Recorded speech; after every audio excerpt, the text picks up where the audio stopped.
really well. And so now you'll see them used for a lot of different things. In pack use, paramedics told me they have it on their truck now for people who have, excessive vomiting. So that's not a chemo drug. Just real quickly, when you did the card on cytoxin, cyclophosphamide, did you find out what category of chemo drug that is? Alkylate. It's an alkylating agent. Yeah. Now, so is platinol or cisplatin, but it's a different type. It's a subtype of alkylating agent called a heavy metal. It sounds like a metal, isn't it? It is platinum. I said Cisplatin, carboplatin, oxaliplatin. Those are platinum like compounds. What about 5-FU? What type of anti-neoplastic is that? anti-metabolite. Anti-metabolite, right, okay. So you're not going to be asked to talk about the mechanism of action, or in what way do these cell poisons kill cancer cells. But they act in different ways, the different classifications. Okay, and you want to give usually, or the doctor does, combinations of these drugs, like one drug from different classifications. You don't want to give 4 alkylating agents. It would be too toxic. So you mix, just like you would with blood pressure meds. You mix one alkylating agent, add it to an anti-metabolite, which kills cells at the S phase of cell division, works a little bit differently. You add a plant alkaloid, etc. Adriamycin or doxorubicin, what kind of drug is that? It's an antibiotic. It's an anti-tumor antibiotic. I guess it would kill bacteria, but it's so powerful they don't give it just for that. It's called an anthracycline anti-tumor antibiotic. Good. BP16 is called a plant alkaloid. The plant alkaloids come originally from natural products. And Zofran's an antiemetic. Okay. Let's go and look at the crossword puzzle. And let's start with down. One down says medications used in the treatment of cancer. 2 words. So the first word is anti-neoplastic And the agent. word that happens to fit is agents. Yes. Agents. Anti-neoplastic agents. That's what fits, because drugs doesn't. It's too good word. Anti-neoplastic agents. Same thing as drugs. Number 2 down. Cisplatin is also known as. Cyto. The brand name is Platinol. 2 down, Platinol. Platinol. It's kind of hard to read these numbers because it's been zeroed so many times. But the 2 down is kind of on the top towards the right. Platinol. Platinol. That's the brand name for cisplatin. Okay. Number 3 down. Cyclophosphamide is also known as Cytoxan. Cytoxan. Cytoxan. Now that's the brand name for cyclophosphamide. So again, cisplatin and cyclophosphamide are both different types of alkylating agents. Okay, number 4. Chemotherapeutic drugs are given in this case to prolong the client's life or control symptoms when cure is not achievable. Number 4 down, all the way to the right. When we think of comfort care, I think what's the word we palliative. tend to think of? Palliative. Yeah, but it So didn't fit. the answer there, which is not inherently obvious to me or anybody else, but what it's asking you about is palliative therapy. Palliative therapy or palliative treatment. The therapy is the word that fits. Palliative. Palliative. So it may be a legitimate use of chemotherapy to give it palliatively. Give it as palliative therapy to shrink the tumor, to make the person more comfortable, maybe to extend their life, but it's not a curative treatment. It's still a reason to give it. Okay, palliative therapy. Number 6. All this is telling you is that all the brand names of all the new drugs these days all seem to start with Z, or sometimes X. But it says this medication should not be confused with Zantac or Zosyn. So the brand name is Zofran, but it's asking you for the generic name. Ondansetron, Ondansetron, ondansetron. Now again, as Mr. Armstrong always emphasizes, ondansetron is the name you would see. Ondansetron is the generic name. So these other antiemetics in this category will all end in ancetron. Whether their brand name is Zofran, Kytril, Anzamet, or Aloxi, their brand name or their chemical name ends in ancetron. All right, number 7. This medication is cardiotoxic. It's asking for the Generic name of adriamycin. Doxorubicin. Doxorubicin. D-O-X-O-R-U-B-I-S-I-N. So the mycins, like adriamycin, that kind of tells you it's an antibiotic, doesn't it? So the brand name is adriamycin. The generic name that fits in 7 down is doxorubicin. D-O-X-O-R-U-B-I-C-I-N. So when you look at this word, you have a prefix, a stem, and a suffix. The stem is R-U-B-I. What do you think that means in Latin? Doxorubicin, R-U-B-I. Red. Thank you. It means red. So adriamycin, which is doxorubicin, is red. It's red going in, the dye, and it's red coming out. So when you see the question that says red urine without hematuria, that's this drug, adriamycin, brand name. Generic name is doxorubicin. There's donomycin and adriamycin, which is donorubicin and doxorubicin. Do look red going in. We call it red death. It's red when you hang it. It's red if you give it IV push. These drugs are all given IV, by the way, because they're cytotoxic vesicant drugs, and if they infiltrate, they would cause tissue death. So we want a nice portacat or a nice vascular access device to give these meds through.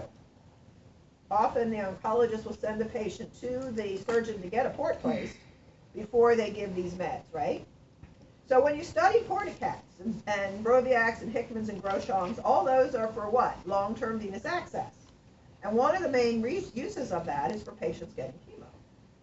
Okay, so they don't have to stick them peripherally. Okay, so back to number 7 down. So doxorubicin is red. It's red going in, it's red going out, which answers 10 down. This medication will cause red urine without hematuria. So is that an adverse reaction or an expected effect? It's an expected effect. So in 10 down, it's adriamycin, A-D-R-I-A-M-Y-C-I-N. Hopefully you got to the adriamycin drug card. Because adriamycin is also cardiotoxic. So that's an important thing to know about adriamycin. Patients are getting doxorubicin or adriamycin, same thing. We need to tell them to report symptoms of the cardiotoxicity, because that could be definitely a dose limiting or even reason to stop giving them that drug, right? So what would you have the patient report to the doctor or to the nurse practitioner, oncology NP, if you're giving them adriamycin relative to the cardiotoxicity? Dysrhythmia? No heart. Okay, let's go. I said cardiotoxicity. No, you're right. You're on the right path, but not the site. Drug? We're talking about the heart. Okay. Relative to the cardiotoxicity. Okay, you said chest pain. Okay. What else? Shortness of breath. Shortness of breath, like dyspnea on exertion. Okay, that's it. And so when you did the drug card, it says dyspnea on exertion. Anything else? Bradycardia or tachycardia? Possibly. Could be, yeah. What else?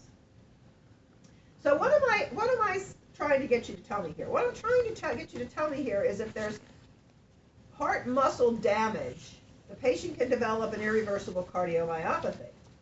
So if somebody develops cardiomyopathy, what are we talking about here? What condition do they develop?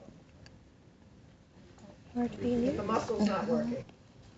Heart failure. Thank you. That's what cardiomyopathy is, isn't it? It's heart failure. So what are the signs and symptoms of heart failure? You said dyspnea on exertion. The shortness of breath is from what? Right-sided or left-sided heart failure? From the left side of the heart. What do we call that condition? Pulmonary edema. So if they have heart failure, cardiomyopathy, they're going to get shortness of breath from the pulmonary edema from the left-sided heart failure, right? And so what are the symptoms of right-sided heart failure? Edema, systemic edema. Jugular vein, right? Enlarged liver, jugular venous distension. How do you know about what do you tell them to report? What about swollen ankles? Weight gain. Weight gain. So the basic symptoms of heart failure is what I'm going for here. Fluid overload. And what would they report? They would report swollen ankles, weight gain. Those are the things the patient would be asked to report to tell you that they're developing heart failure from the cardiotoxicity. Okay? Okay, good. So it's about heart failure. Okay, so we did number 6 is ondansetron. Number 7 is doxorubicin. Number 9. This medication causes stomatitis. So what's stomatitis?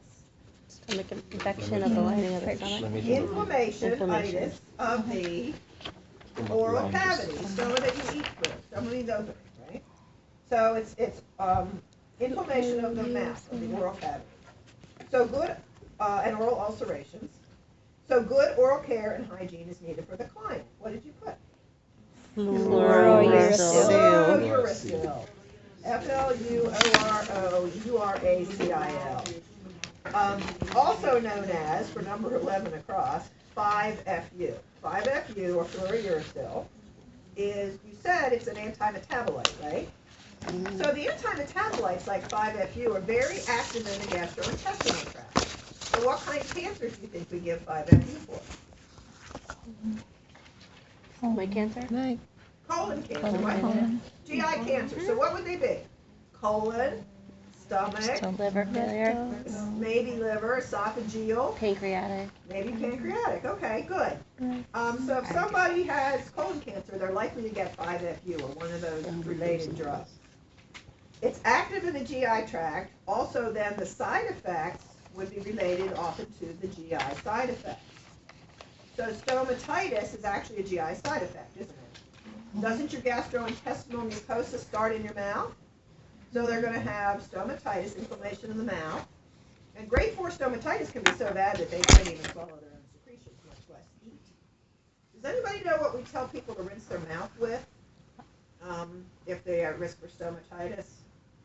What we tell them not to use is alcohol-based mouthwashes, which is basically all of the commercial mouthwashes. So they can't use it. No Listerine or Scope. We have them rinse their mouth with baking soda and salt water. Baking soda and saline. What does baking soda do to your mouth? Dries it out. It neutralizes the acid. Neutralizes Good. the acid. And then the salt water is slightly bacteriostatic. So it's saline, which is salt water, mixed with baking soda.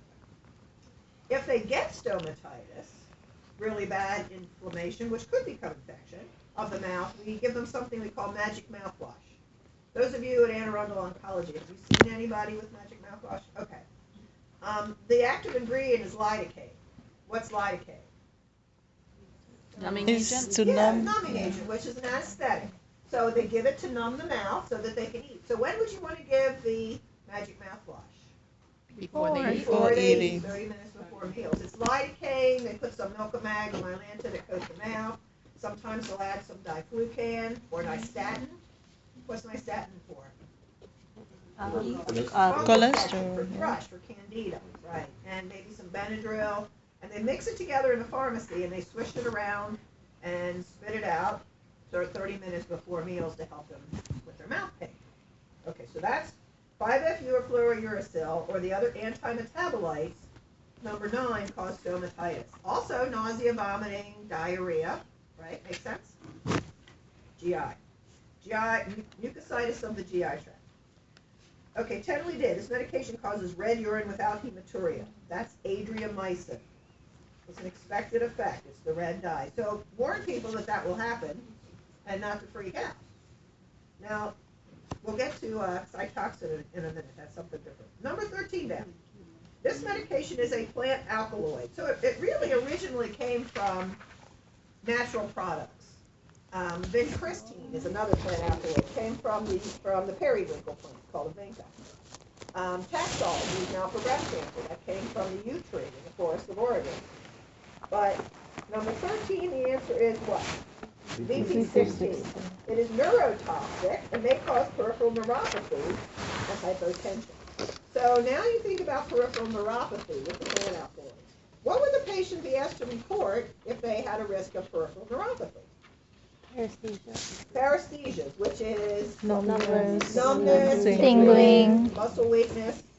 Yeah, I saw a guy who had ALL, and he was cured from his leukemia with chemo, but he had like paraplegia from the neurotoxicity from the drug.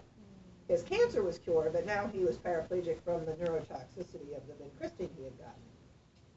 Hypotension means you got to make sure you're checking the blood pressure before you start and as you're giving it. All right, across. Now this will go faster. 5 across is VP16 is also known as etoposide. E-T-O-P-O-S-I-D-E. The brand name is etoposide. 8 across. This medication is administered to alleviate nausea and vomiting. Zofran. Z-O-F-R-A-N. 11. Fluorouracil is also known as SFU. 5-FU. 5FU. I don't know my Number name. 12. This medication causes hemorrhagic cystitis. The client needs good hydration when taking this medication. Good oral hydration. Cyclophosphamide. Number 12 across. Cyclophosphamide. It's about halfway down on the left. It's the C in antineoplastic. Cyclophosphamide. Okay, that was your first drug card. Cyclophosphamide is the generic name. So what's hemorrhagic cystitis? Hemorrhagic means what? Bleeding. Cystitis is your bladder. Cystitis. You have bladder infection, you call it cystitis, right? But now we have bleeding from the bladder. So it should make sense to you that the patient is taught to drink a lot of fluids. Good oral hydration while taking it. Because why? What would that help do? Pee a lot. Yeah. We're on number 12.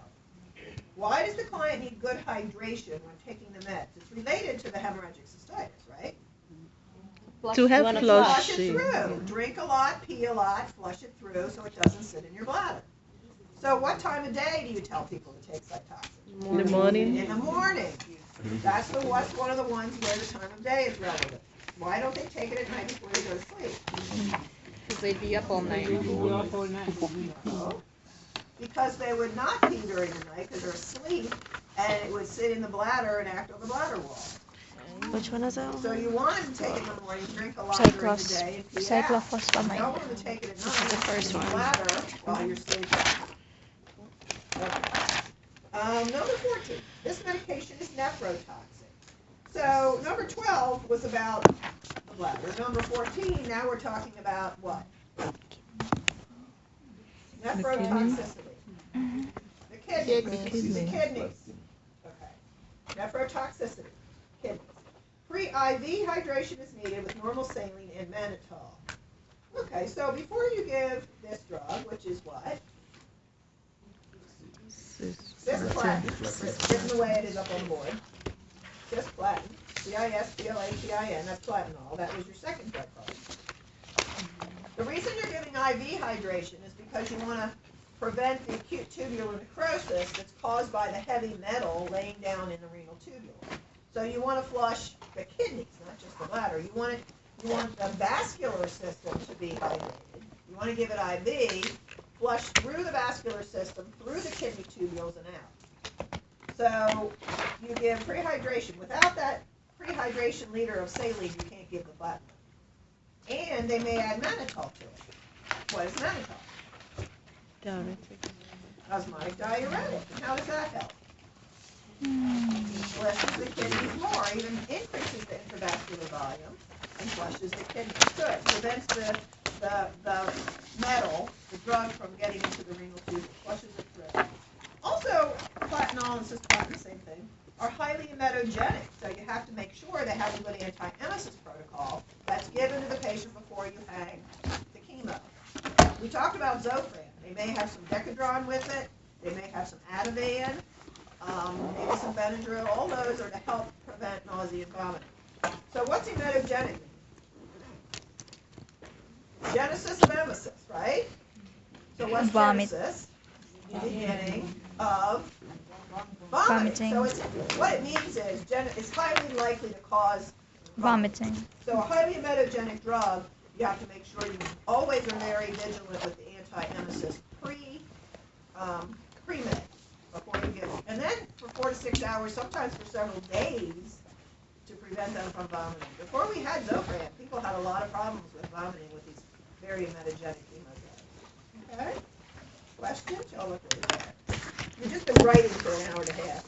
Hopefully, these drug cards now, you can look at them, you know, kind of related to this, to the concepts I just talked about, and you're still going to have another class on competency 12. Is this all in test 4? No.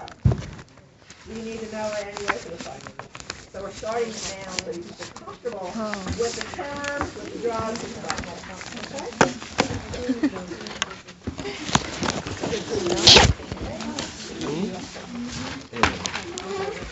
I'm hungry. I'm starving.